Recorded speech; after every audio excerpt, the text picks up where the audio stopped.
Good afternoon, it's Saturday afternoon at 29 minutes past 4 and you're welcome to the very first edition of my new YouTube channel called The Athlete. And I have to tell you, it's come about because I've met and I know so many people that are into sport of all kinds. I'm quite a sporty person, as you can see by my amazing physique. Rob, I can see you laughing over there. And yeah, so I thought I'd make a channel for other people. I know a lot of kind of serious, I class as athletes. And today I'm really pleased to be joined by Rob Milne, local guy from Peebles. How are you doing, Rob? Very well, and I would definitely not class myself as an athlete. I don't know. I was thinking about it, and I think the definition of athlete appears to have changed. I think, I think, yeah, I did a bit of research on Wikipedia before I made it. Athletes, I think when we were growing up, when I was growing up, it was quite an elite thing. It was always something on a track. It was it was track, wasn't it? It was athletics, right? Definitely, yeah. Someone at the Olympics. Yes, but then, I've been doing obviously a lot of interviews with badminton players, and these are athletes, and our athletes, the coaches, they all say, my athletes do this, my athletes do that, and they are, and if actually, it kind of prompted me to look at Wikipedia and just do a search for definition of an athlete, and the definition really is somebody that's into sport that trains for what is it? It's either gymnastic or something that requires physical exercise or training to it's not it's a sports person of all sorts. In my mind, it's just somebody that takes something quite seriously. It's not a casual, Yeah, I don't know if I take it seriously, but I certainly enjoy my sport. Yeah, I would say you're competitive, though, right? Yeah, but I never win anything. Well, yeah. Yeah, it's more about taking part and just enjoying it. So I mean, I certainly love my sport. I would say that. Yes, I would agree with that. So I've got quite a simple. From all the interviews I've done, I do like to try and be quite methodical and logical about things, and trying to get kind of connected thinking as to how we got into sport and why we got into sport. So I would like to, if possible, just to start at the beginning with you. So where are you from, first of all? Are you from Peebles originally, or? No, I've lived here about coming up in 15 years now. Really? But I am originally from Ayrshire, so really? My hometown is Prestwick. Oh, is that right? Is that right? And what brought you over here? Was it after? Yeah, how did you end up here? Well, I've lived in a few places, and then we ended up in Edinburgh when my kids were born, and we were looking for somewhere to stay outside the city, and I knew that the mountain biking was good in Peebles. And that's why we came here. And you were into that over in Ayrshire, or you just what? No, I wasn't really into mountain biking in a big way in Edinburgh when I lived there, but I was getting into it. I'd been out a few times in the Pentlands, and it was either Peebles, where the mountain biking was good, or it was North Berwick, which is a nice little town where the surfing's quite good. Yeah, is that? I was going to say, I've got a friend, I interviewed a guy called Barry Rebus Kinnaird, who's from Perthshire, and he absolutely loves Peebles. He comes down specifically for the mountain bike, and he says to me, he actually said in the interview, he says, to be honest, if I could persuade my wife to move to Peebles, I would, because especially just now, isn't it, with COVID and all that, and people are working from home. I think, I wonder, it's a great place to live. There's so many people that live here that are so into the sports. You can message anyone. We've got some various WhatsApp groups, and you can put a message up any day of the week and ask if anyone wants to go for a mountain bike ride or a run or a swim. And there's always someone who's keen to go out that day. So it's a great place to live, and there's some really fantastic, healthy, sporty people about here. And what about, tell me about your sport. So when you were growing up, were you a sporty person, or have you always been sporty? What was your first ever sport, would you say? I was only ever good at two sports as a kid. One was swimming and the other was judo. And much to my father's disappointment, he was big into football. He was a football coach. Really? And I just couldn't kick a ball. Luckily, my little brother was good at football, so he was able to vent his take into frustrations. football. Exactly. And were you, when you say yeah. you were into swimming, did you go to galas and all that stuff as well, or what was that? Yeah, I was into it in a big way. Yeah, both myself and my brother actually. Really? So we'd get up every morning before school and go down to the swimming pool for swim training. So 2 hours of swim training every morning, and most nights during the week as well. So galas on Saturdays and all that time stuff, I suppose. I'm sorry? Galas on Saturdays and all that stuff, I suppose. Yeah, galas on Saturday. Just a kind of local kind of level. I wasn't particularly good at it. In fact, I stopped when my little brother became better than me. Probably around the age of 14 or so.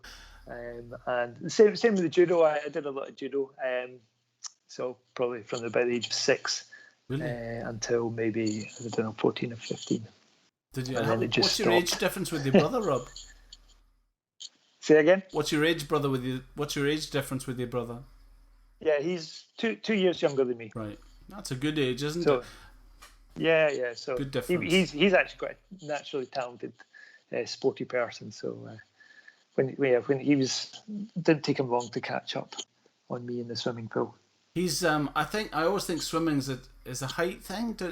All the swimmers I know that are good. What height are you, and what height is he? Yeah, so actually I'm taller than he is, just by an inch or so. So I'm 6'3". Right. And I've got quite a good physique for swimming. I've got big shovel hands and huge feet. Perfect. and long arms. But swimming is all about technique, though. It's is it? rather than fitness or your body shape. Obviously, at a high level, it's an advantage. But you don't have to be built like Michael Phelps to be able to swim. It's true. I go to the pool regularly, about 3 times a week, and I go in and I can't remember the analogy I have for my swimming. Well, I used to swim breaststroke all the time. I never actually swam front crawl, and I've started, like last year I started taking swimming. That's how I've doing front crawl, and it's really strange thing swimming. You'll swim in front crawl and you think you're giving everything to it, and sometimes you think you finish up, and I think I do 100 lengths and I think that was fast and I'm really slow, and then other times I get in and say, do you know what, I'm just going to take it easy and the first few lengths you just glide along the surface, and I just love it. And I end up so much faster than, sometimes I try, right, I'm going to try this today, I'm going to try that today, I'm going to try turning quick, I'm going to try kicking more, I'm going to try using more of my quads, I'm going to try this and that.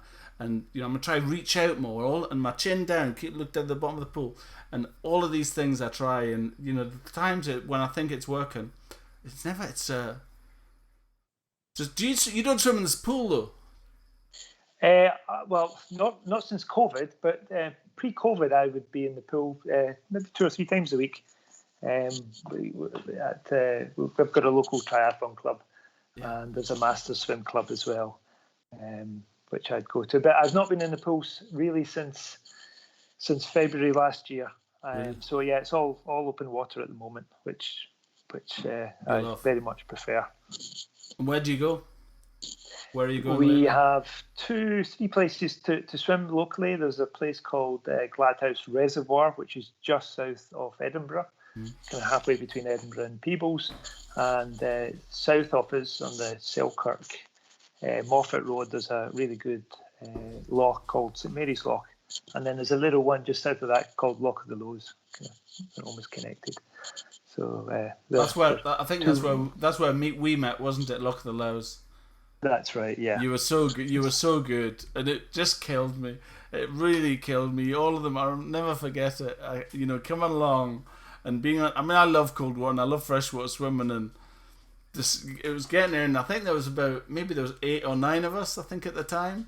And then I remember kind of getting out there, and kind of you get about maybe 50 metres from the shore, and we're swimming the length of Loch of the Lows, looking at the cottage at the top end. First of all, the direction is the weird thing, right? When you're in a swimming pool, you look at the lanes, and that's fine, but when you're swimming outside, you seem to have to look forward, which slows me down even worse, I think. But I just remember kind of getting in and saying, right, okay, see that tree over there? We're going to swim to that tree over there. And I was like, right, let's go. So I was swimming, I was way behind, 25 minutes, and you were brilliant. You stopped for me and all that. It was fantastic. And finally, I'd get to the end, and you're all standing, treading water and chatting. And I'm like, literally, I reckon they'd been there for 5 minutes. And as I arrived, they all said, right, okay, let's go over there. And I'm like, oh no, give me a break. So then I would say my game would happen. I think it happened about 3 or 4 times, and I was like, oh, this is a disaster. But how nice is it? Oh, when you're out there, oh yeah, and you're just bobbing about, and your eyes are just an inch or two above the waterline, and you can see all the hills around, and all the wildlife, and the big skies. It's just fantastic. It's the best. It's the best ever when you're floating in there, and you and I stopping, and I'm quite. You do have to be a strong swimmer. You have to be confident in swimming, don't you? And when you can tread water and you can actually stop. I think you've got to. I think what some people would struggle with is stopping and not being able to put their feet down and relaxing. That's the key thing, isn't it? You've got to be good at treading water, right? But we all naturally float, and it's just tuning into that. So literally, if you just roll on your back, relax, you will float. You're amazing, and your head stays above the water, and then you just take in the view and just enjoy it. It was absolutely amazing. And do you get many people there? Is there a certain night? It was a Sunday night. Is that still happen? We were pre-COVID. The group that I swim in was getting bigger and bigger, and then COVID hit, and people seemed to break into really small groups, and we just go up at ad hoc times. So I think it'll probably be next year, I would guess, before we start getting the big groups going out again. So how big is big? Just kind of onesies and two. Is it? I've been there when there's 20, 30 of us. Wow. Maybe not 30, 20 anyways. Wow. But we don't all swim together, so we all kind of go into the water together, and certain groups will go off in certain directions, and we all come out at the end and have a good laugh about it. Or is everybody really strong? No, people are really? all different standards. So I mostly swim with the people from our local triathlon club. So yeah, various standards. And if you turn up and there's just a handful of us and there's some weaker swimmers, then we just all stick together and look after one another, which is important as well. How did you get into that, Rob?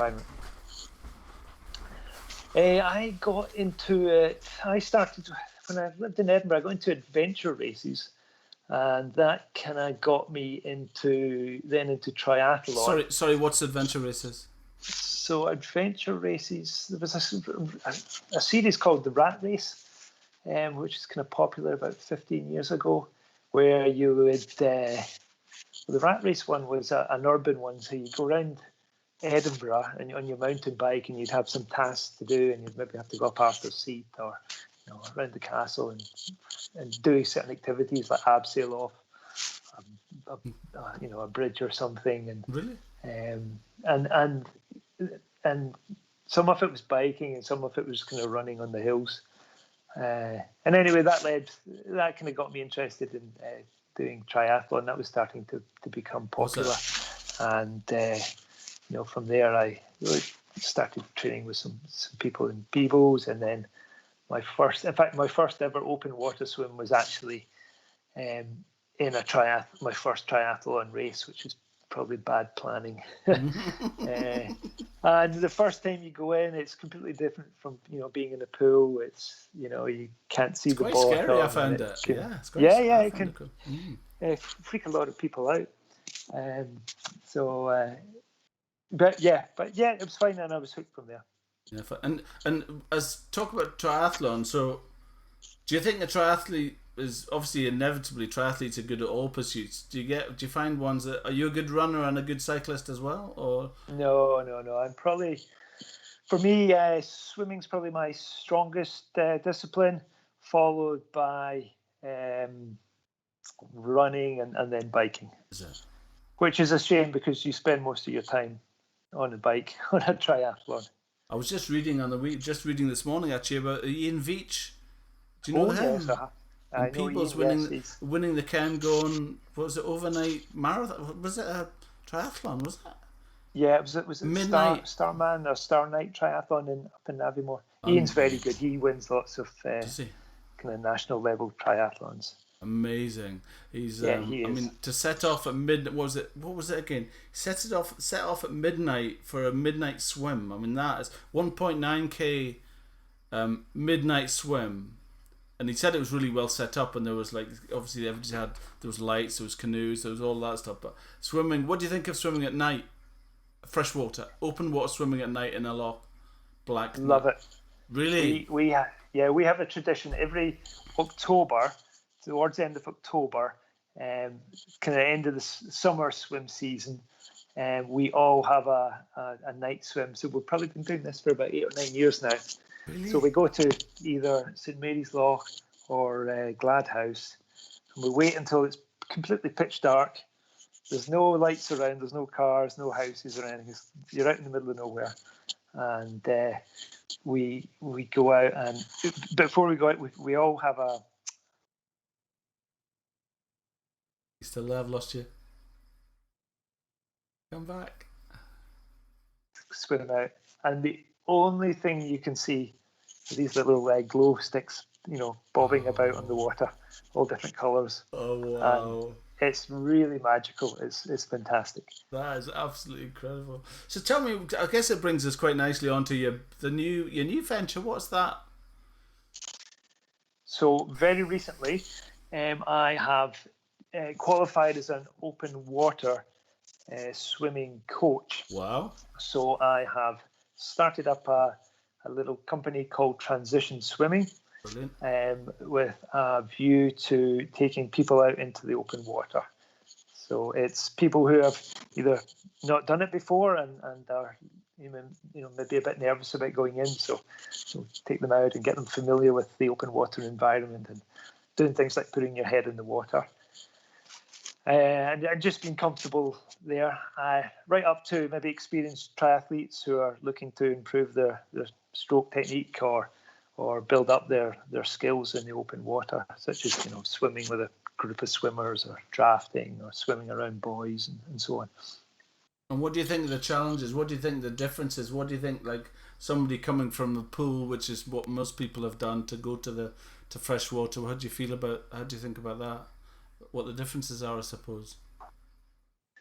Well, there's lots of key differences. ones. Really, so you're obviously, you're obviously wearing a wetsuit. You don't have to wear a wetsuit to swim open water, but most people wearing a wetsuit, which affects your buoyancy in a different way. It helps your buoyancy. You really do float like a cork when you're wearing a wetsuit. Didn't know that, really.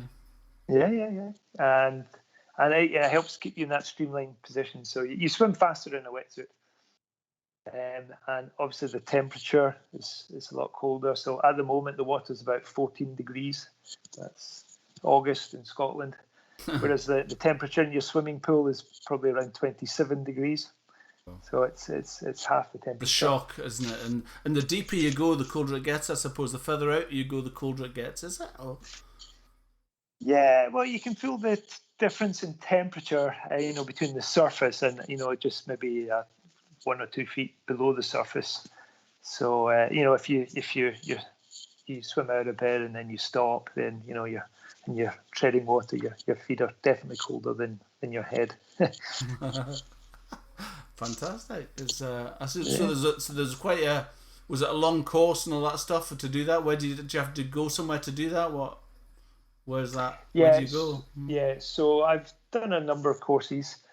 So I've kind of worked in IT for the last 25 years. So this is a complete change of direction for me. Of course, so, nice. I've learned to do some lifeguarding qualifications, and then I've done some coaching qualifications with Scottish Swimming, and I've recently done an open water coaching course with the STA, which is the Swim Teachers Association, and that was up in Aberdeen. and and I've got some other courses lined up, just to develop my coaching skills. Brilliant. Always learning, I suppose, right? And do you have any? Absolutely. Do you have any kind of hankering to? Do you have your eye on anybody that you'd like to coach specifically, or do you fancy coaching an elite, or what do you think of that? Or are you quite happy at the beginner level, or do you fancy yourself as a kind of a high performance coach, if you like? Oh, actually, in terms of the open water, I'll coach anyone who's interested in having a session.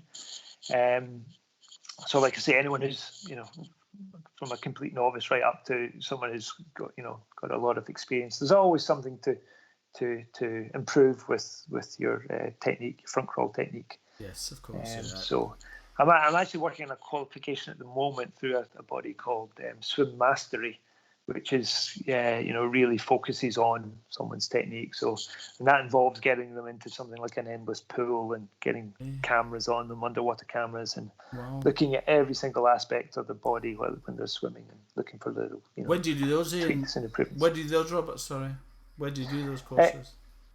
So I'm in the middle of the first one at the moment. So that's been online. So it's online for a 2-week period. So I've got about 20 hours of online study with them, and then in a fortnight I'm heading down to London for 3 days to do some hands-on training with them in the pool, and that should be me at my kind of entry-level coach's qualification with them. No, that's and there's again lots more to do after that. That's absolutely fantastic, and keep on learning and developing, isn't it? That's the thing. It is amazing. And have you found many like very strong swimmers that are? I suppose that you're going to get that people that. I wonder if there are a lot of swimmers out there that have never outdoor swam. Kind of pool swimmers that exceptionally good pool swimmers. I know that there are a few that do both, but I think there's a lot of people a lot of kids and that kind of thing that have never even swam outside, I suppose, properly, right? The conditions has got to. I mean, the conditions has got to affect things massively, right? The weather conditions. I mean, I remember going and it was being slightly choppy, and I found it terrifying when the wind was blowing. And I mean, don't get me wrong. I remember floating with you in the middle, and it was like a mill pond, and looking at blue skies, and it was amazing. But I also equally remember going in one night, and there was the horses, what they call them, the sea horse. Oh my god, that terrifies me. But that's it, isn't it? That's Scotland, right? Yeah. And to be honest, I like. Maybe not teaching in those environments, but swimming myself. I love swimming when the weather's a bit wild and the waves are up and the wind's blowing. It's quite exciting. I suppose so. Good. That's amazing about swimming. So let's. I'm quite interested in the judo. Is so different, so random outside of the swimming, isn't it? How did you get into judo? Was it just local to where you were? There was a good club kind of thing in Ayrshire. Was that where you started? Yeah. In fact, so my dad was keen on judo, so yes. I did judo from maybe about the age of 6 to about 14, and then stopped for a bit, and then I started up again when I was maybe about 20, and trained 2 or 3 times a week. Yeah. And do you still train for it? Do you still train? Do you still keep? How do you keep yourself fit outside of swimming? What do you do? So I have been coaching at the local judo club, and. So not so much fighting myself, but until quite recently. So about a month or 2 before COVID, I got back into it again. My daughter's into judo in a big way as well. So she trains at a good club up in Edinburgh. So and they've got a good adults section. So I've started fighting again there. So it's just about to start up again. So I'm quite looking forward to getting back onto the mat. I heard have they changed? People's have changed. I think Colin's the Edinburgh group has taken over at People's. Is that right? Oh, I didn't know that. I know. Yeah, I saw that the club name had changed to People's Judo, but yeah, an Edinburgh organisation has taken over. I spoke to Tanya at tennis last Monday, and it's handed over to Edinburgh Judo. Is that something? Yeah, that's a big club in Edinburgh. Yeah. So they've taken over. The guy was just doing a handover last Sunday when I was playing badminton. I saw Tanya on Monday, and that was it. That was it, handed over. So Colin's given up to that side of things for now, I suppose, to focus on his. Didn't know that. Yeah. That's just new. Yeah. Brilliant. Right. Well, thank you very much. I hope you've. Was that all right? Yeah, it was good fun. Yeah, nice to speak to you again. Yeah, it is nice to speak to you. Really amazing. What to do is to share your link on the. I'll share it to the group, the athletes Facebook group, and if you just put a link to so if anybody wants any coaching, they know where to come. And yeah, that's brilliant. Great stuff. And I will definitely see you about Peebles, and I'm with you, brother. I'm good. I can't wait to go swimming with you again. I've totally. That's what I was just about to say. I'm looking forward to seeing you in the water. Yeah, swimming like a shark's chewed my legs off. Have a nice afternoon. Thanks for your time. Cheers, Rob. Thank you, Martin. Cheers. Thank you. Cheers. Oh, that was a great first interview. I hope you enjoyed it. A lot to learn there for outdoor swimming for sure. It's a challenge. Outdoor swimming is it takes a bit of confidence, and I love it because it sends you out of your comfort zone, completely out of it. But once you've done it, you just think, oh my goodness, it's amazing. It's so refreshing. The pool sometimes, I don't know about you, how you all feel, but I find I get too hot in a pool, and I'd much rather be cold. So anyway, I hope you enjoy the rest of your afternoon, oblique evening on this Saturday evening on the 21st of August, and we'll take care, and we'll see you very soon.